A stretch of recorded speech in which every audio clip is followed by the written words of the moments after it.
100 different ways to think of introducing her. But the line that comes to mind is sugar and spice and all things nice. I think that line aptly describes this person whom I'm talking to today. And we have none other than Meghana Gaonkar with us today. And let's hear more from the lady herself. Madhu, thank you. That was such a wonderful introduction. Thanks. I'm really Megs. overwhelmed. Thank you. I'm really overwhelmed, really. Thank you. Thank you for this. Thank you. That made my and day. I'm so glad to be doing this with you today.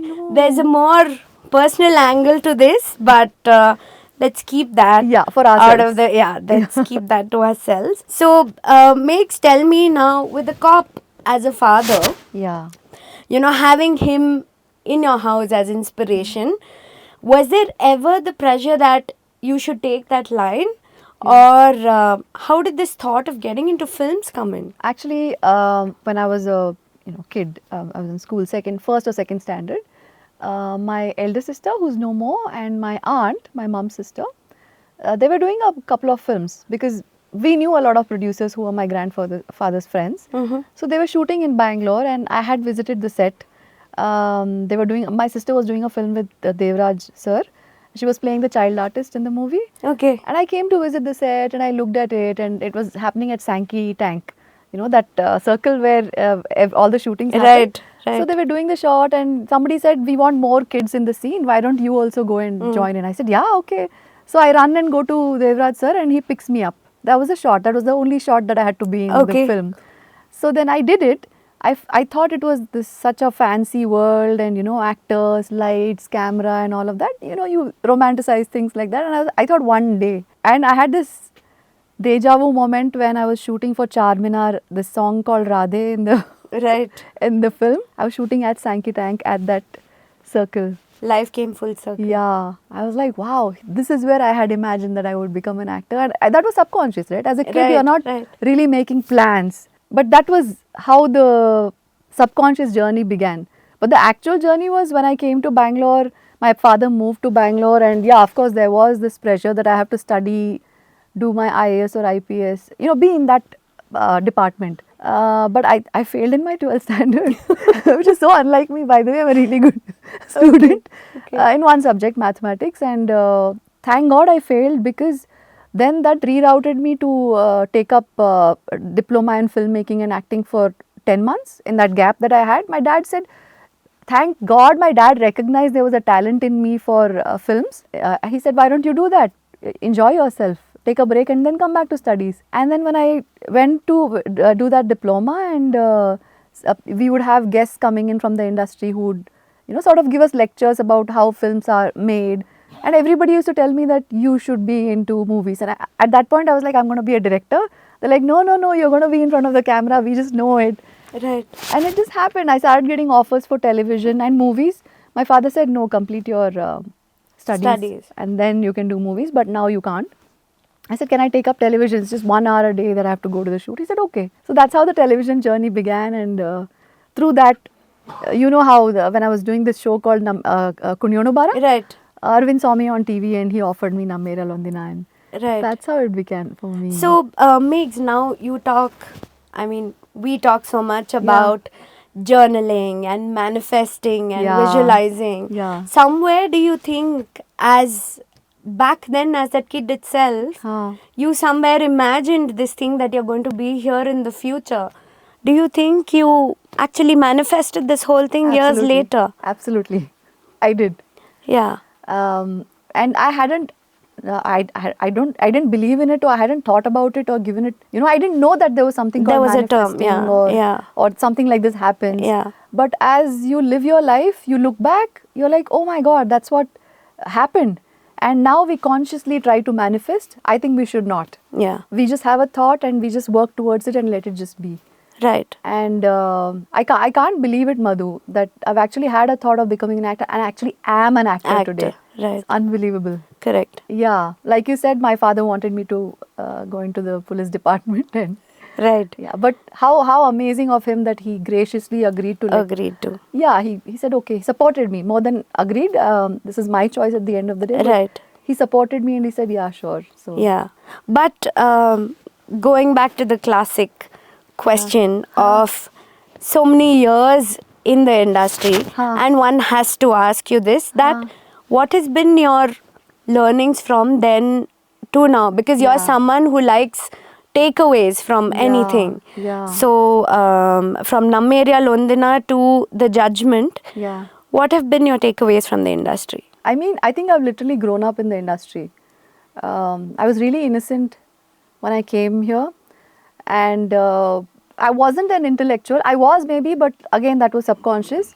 But then the film industry has taught me so much, not just in terms of emotions or professionalism and such.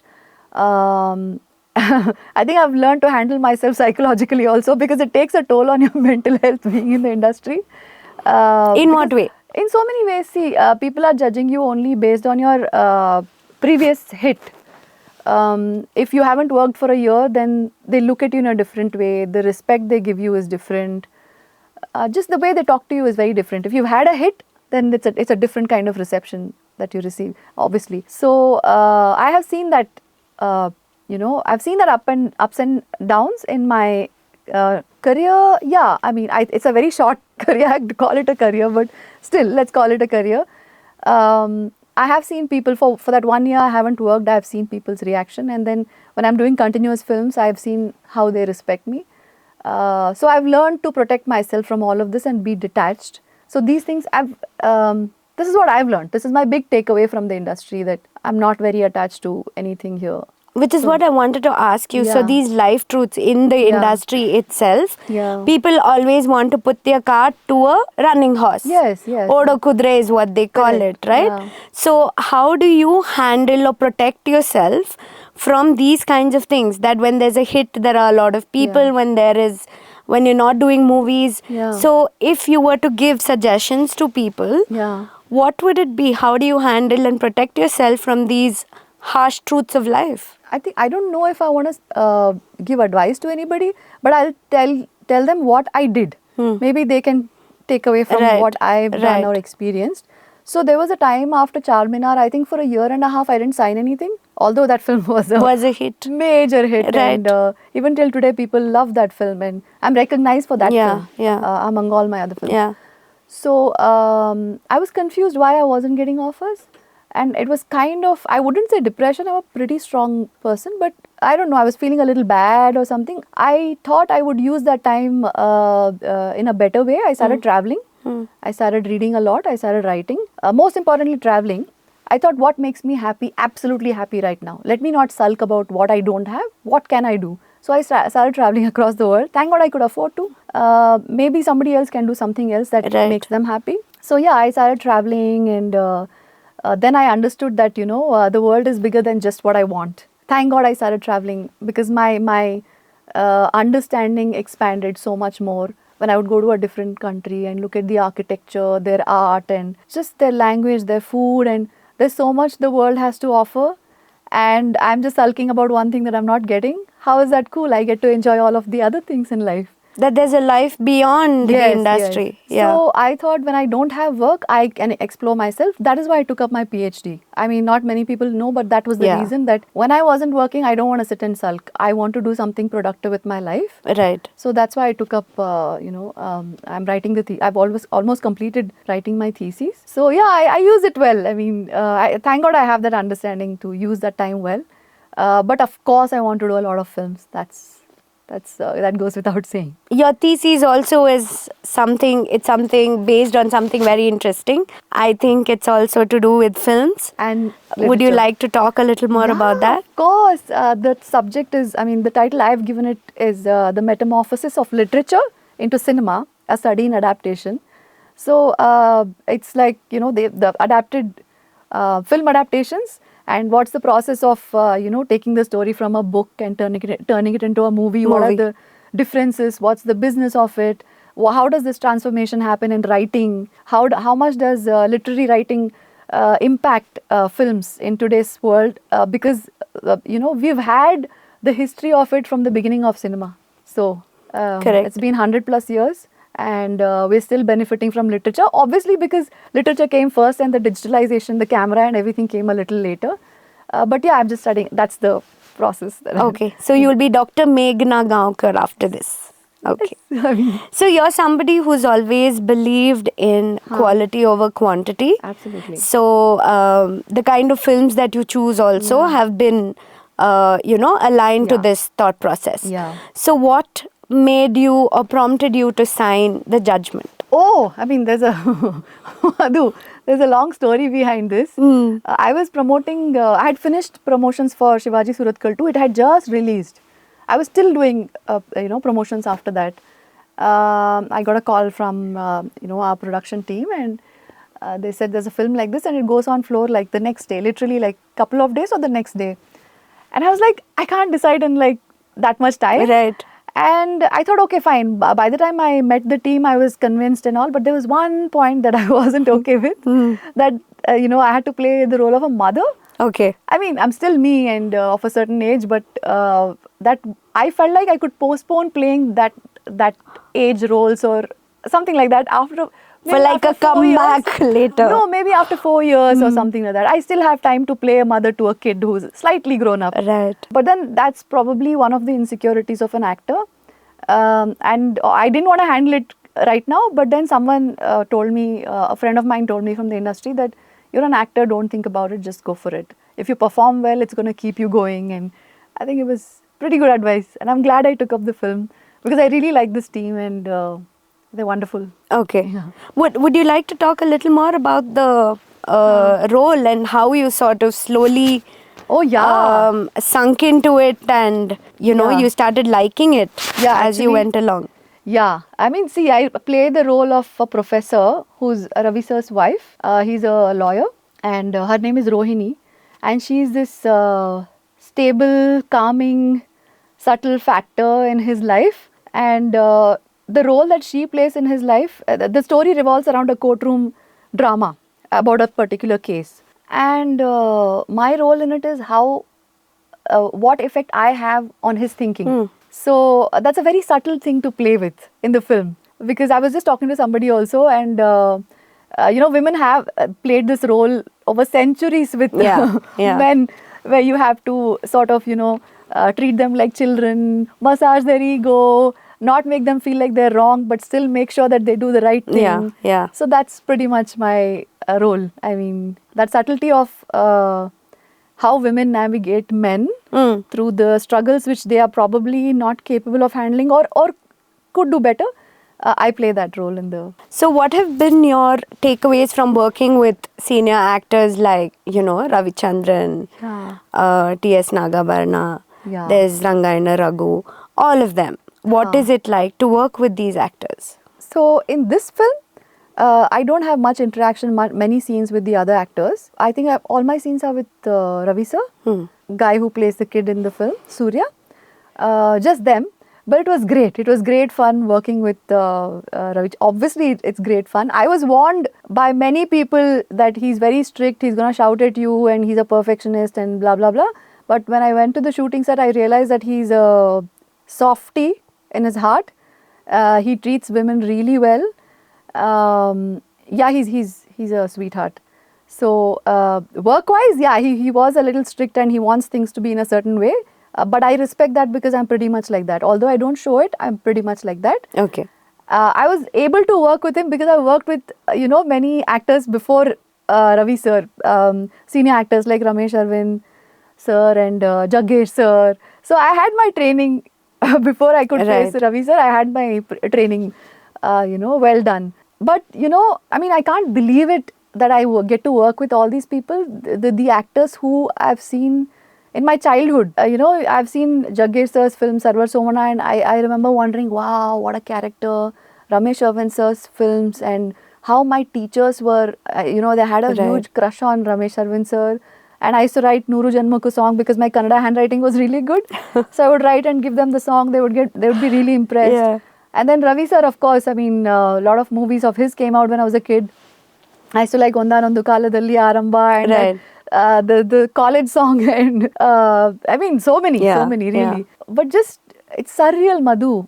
I can't believe it. I can't believe I'm working with all these. But I don't know how I'm even prepared to work with them. sometimes I ask myself, how is it that I even face the camera with these big stars? But I have no idea how I do it. Manifestation worked. Yeah, I think so.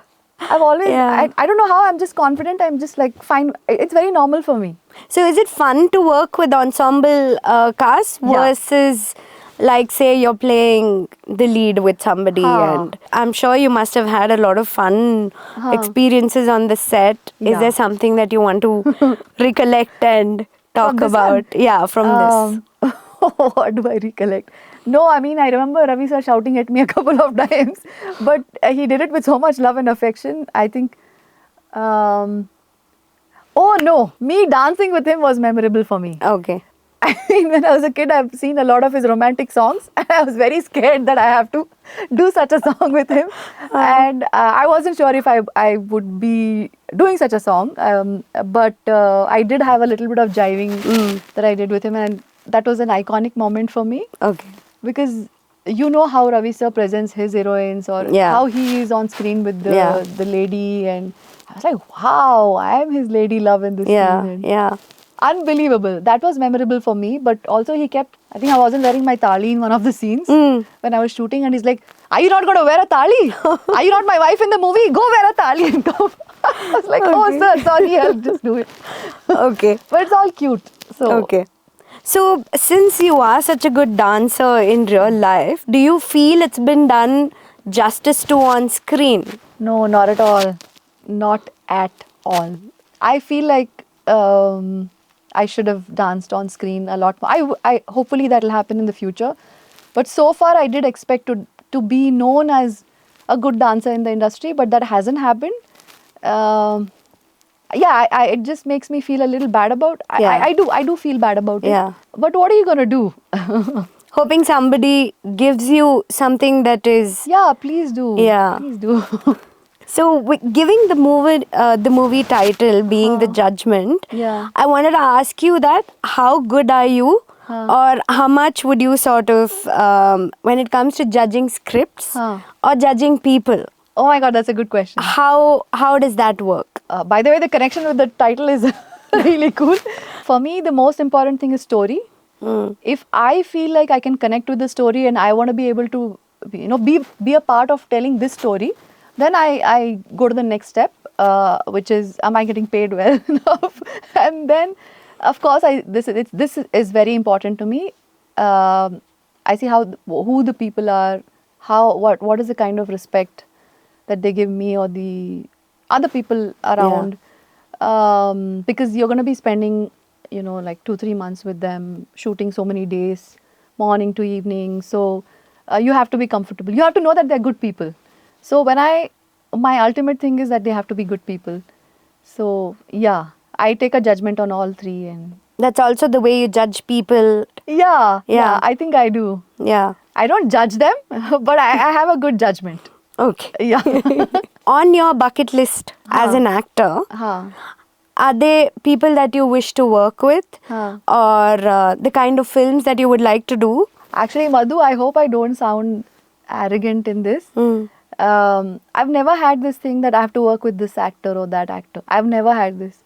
I feel like my role should be amazing, and the roles I play is what should inspire me than who I'm supposed to be acting with.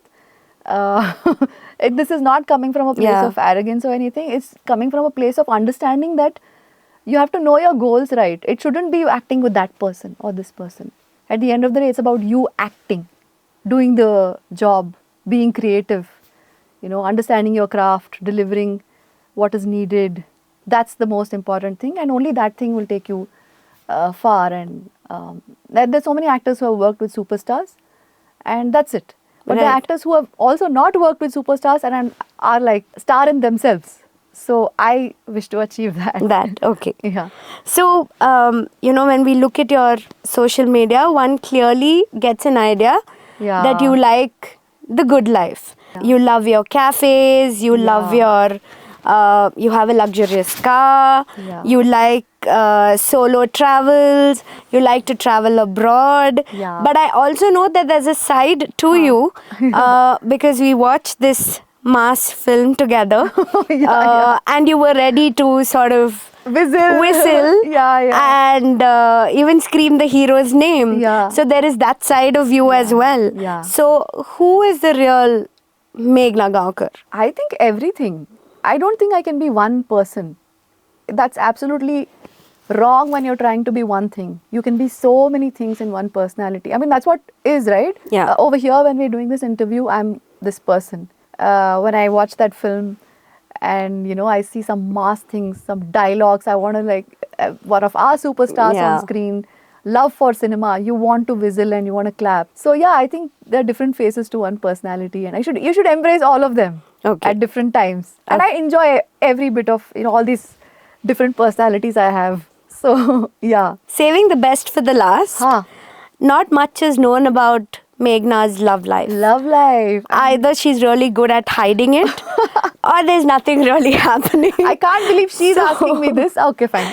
So what is it that, you know, if you have an idea of a dream man, Yeah. what is it?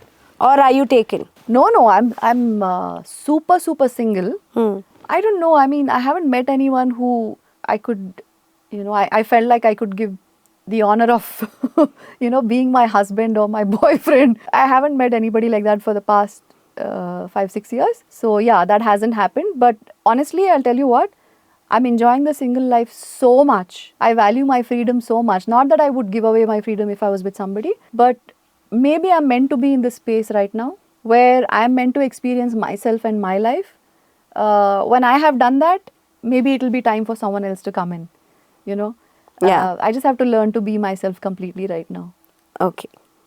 Wonderful, Meghna. It was Madhu! so lovely talking to you, and I wish you the absolute best for the Judgement. Thank you so much. Thank you, I'm thank so you. glad that you and I did this for Judgement. I know. Because it's such a special film, and you know, you coming and doing this for us means a lot and to I'm me. so glad to do it with you. Thank you so much. Thank you so much, Thank you. Madhu. Thank you.